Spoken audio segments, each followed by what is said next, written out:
It's time to go in the dugout as we do each and every week. Nick Pierce joins us from Liberty Baseball Stadium to talk a little Flames baseball. Nick, thanks for making time as always.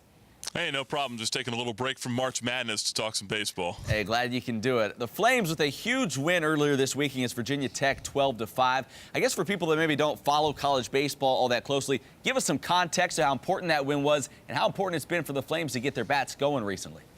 Well, it's huge, and you alluded to one of those reasons there, the fact that the Flames were able to score 12 runs on 14 hits in that game against Tech. And then also, don't forget, Virginia Tech was coming off of a 3-game series sweep of Virginia, then #1 ranked Virginia. So Tech was feeling awful good about itself heading into that ball game, but then the Flames quickly silenced that, getting out to an early lead and scoring early and often. That was definitely good to see. Also, the Flames able to get a couple of guys back into the lineup on Tuesday. Will Shepard, we haven't seen him since the North Carolina game with that shoulder injury. He was starting in right field. Ashton Parrott playing in the field for the first time since February the 21st. So good to see both of those guys back in there. Each of them had a hit.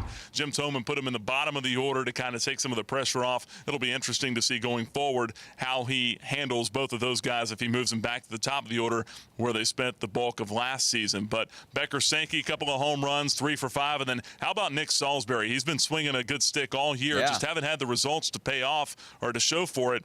But Salisbury, 4 hits, and he was a home run away from the cycle on Tuesday. So really great offensive showing. Flames feeling pretty good about themselves. Some of the guys that I talked to after that game heading into this weekend series. And also, don't forget about Michael Stafford, career-high 7 strikeouts over 7 innings on the mound.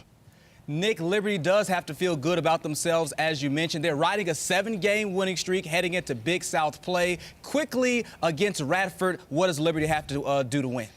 Well, I think the biggest challenge is going to be this first game on Friday against left-hander Michael Boyle on the mound. He's been the most successful guy so far for the Highlanders. He's averaging about a strikeout per inning and an ERA right around 2. So pretty tough left-hander that the Flames are going to face there. Beyond that, the Highlanders don't have a ton of pitching depth, but they got a couple of guys in their order that can hurt you as well, and they like to run a little bit.